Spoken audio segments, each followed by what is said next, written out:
जय गुरुदेव। आज हम जिस विषय पर चर्चा करेंगे, बात करेंगे, वह है प्रत्यक्षीकरण। प्रत्यक्षीकरण से जुड़ा हुआ जो एक विषय है वह देखिए बहुत महत्वपूर्ण होता है। और आजकल के साधक जो हैं वह प्रत्यक्षीकरण के पीछे ही लगे हुए हैं। अब चाहे अप्सरा साधना हो, चाहे योगिनी, चाहे यक्षिणी साधना। और जब प्रत्यक्षीकरण किसी कारण से नहीं हो पाता है प्रथम बार साधना में, तब एक तरह से उनके मन में निराशा भाव उत्पन्न होता है साधकों के। और कुछ साधक सोचते हैं कि शायद साधना में कोई कमी रह गई या क्या हुआ है जो प्रत्यक्षीकरण नहीं हो रहा। तो आज इसी टॉपिक पर मैं थोड़ा बात चर्चा करना चाहता हूँ कि क्या होता है प्रत्यक्षीकरण में।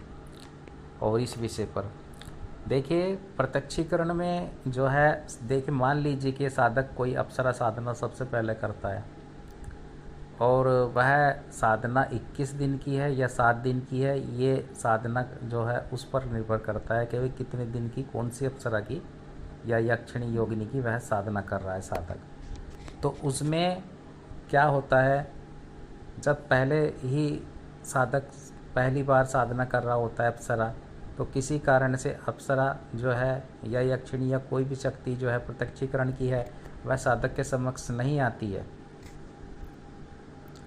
तब साधक को क्या करना है, क्या करना चाहिए। उस वक्त साधक को कई कारण होते हैं। साधक में ऊर्जा लेवल इतना नहीं होता है मंत्रों का कि उसके सामने शक्ति आ सके, वह शक्ति को जो है धारण कर सके या कैसे शक्ति को देख सके प्रत्यक्ष रूप में।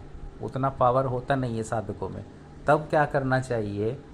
अब मैं ये नहीं कह रहा हूँ कि वह कोई अन्य साधना या मंत्र जप करें या एक कितना लाख मंत्र जप करें, ये ज़रूरी नहीं है। अगर आप उसी साधना को दोबारा करता है कोई साधक 21 दिन की साधना है अप्सरा मान लीजिए, और वह प्रत्यक्षीकरण नहीं हुआ है, तो दोबारा 21 दिन की उसी साधना को करे, चाहे उसी सामग्री से करे। और अगर तब भी प्रत्यक्षीकरण नहीं होता है तो तीसरी बार उस साधना को करे, फिर 21 दिन की करे अगर वह, तब प्रत्यक्षीकरण होता ही होता है। और अगर तब भी प्रत्यक्षीकरण नहीं होता है तब उसे वह साधना नहीं करनी चाहिए। और इसका मतलब ये नहीं है कि उसकी साधना जो है, अगर प्रत्यक्षीकरण नहीं हो रहा है तो इसका मतलब कि उसकी साधना खंडित है या फिर वह साधना में कोई कमी रख रहा है, ऐसा नहीं है। तब क्या होता है इस कंडीशन में कि जब वह साधना पूर्ण कर लेता है तो वह अप्सरा, वह शक्ति प्रत्यक्ष में, अगर उसने कामना की है संकल्प में, तो वो प्रत्यक्ष रूप में ही उसके सामने आएगी। और वो कब आएगी, उसके जीवन काल में कभी भी आ सकती है, आएगी ज़रूर। जब आपने अपना 100% दिया है, मंत्र जप किया है, उस शक्ति की साधना की है, उस अप्सरा की साधना की है, और कोई गलती आपसे साधना में हुई नहीं है, संकल्प ने आपने प्रत्यक्षीकरण के लिए मांगा है, अन्य कोई कामना रखी नहीं है उस शक्ति के सामने, उस अप्सरा के सामने, तब वह प्रत्यक्ष तो होगी, लेकिन वो प्रत्यक्ष सही टाइम पर होगी। अगर तीसरी बार में भी कोई साधना प्रत्यक्ष नहीं होती अप्सरा, तब आप अन्य साधना करिए, अपना ऊर्जा लेवल बढ़ाइए। महाविद्या साधना कर सकते हैं, गुरु मंत्र जप कर सकते हैं, फिर इंतज़ार करें आप उसके आने का। वो अपने आप आएगी, जब उसकी इच्छा होगी वो आएगी ज़रूर। तो साधकों को ये सोचना चाहिए। अब क्या करते हैं साधक, निराश हो जाते हैं अगर प्रत्यक्षीकरण नहीं होता है एक बार में, तो वे सोचते हैं कि हमारी साधना जो है सफल नहीं हो पाई या हमें कोई कमी है। तो ये भाव साधक में उत्पन्न हो जाता है। ऐसे भाव नहीं रखने हैं निराशा वाले, क्योंकि आपकी साधना संपन्न हुई है, पूर्ण करी है, तो वह सफल ही हुई है। वह आएगी ज़रूर आपके सामने, सही समय पर आएगी।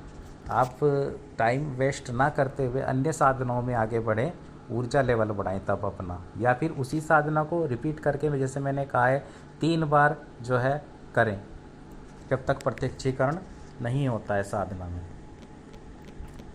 अब क्या होता है, दूसरी बात यह है कि कई साधना जो हम करते हैं अप्सरा, उसमें प्रत्यक्षीकरण ना होने का कारण एक ये भी होता है कि साधक उसमें अपनी कोई मनोकामना मन में रखता है।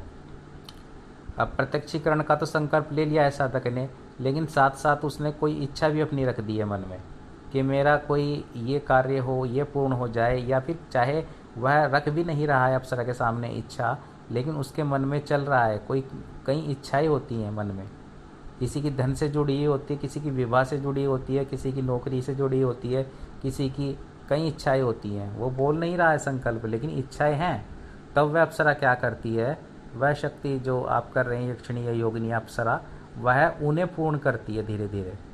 वह प्रत्यक्ष नहीं होगी, वह आपके मनोभाव जो है प्रत्यक्ष से ज़्यादा आपकी जो इच्छाएं प्रबल हो रही हैं मन में, वो उनको पूर्ण करेगी। अगर प्रबल इच्छा जो है प्रत्यक्षीकरण की होगी तब वह प्रत्यक्षीकरण भी होगा, लेकिन उससे ज़्यादा कहीं आपकी मनोकामनाएं होती हैं मन में, तो वह शक्ति वह अप्सरा उन्हें पूर्ण करती है।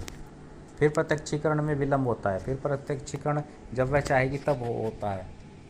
तो ये चीज़ें होती हैं जब साधक पहली बार साधना कर रहा होता है अप्सरा।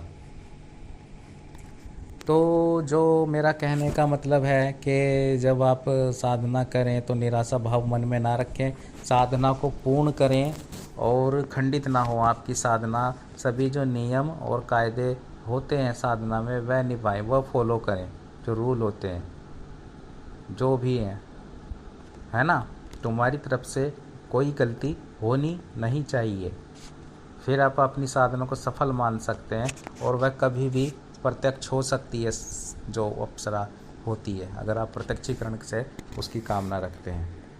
तो उम्मीद है कि इस विषय पर मैंने आज थोड़ी वीडियो बनाई है, तो आप जो भी साधक हैं नए साधनाएं में प्रवेश कर रहे हैं या कर रहे हैं, तो वे समझेंगे और पूर्ण मनोयोग के साथ आगे बढ़ेंगे साधनाओं में।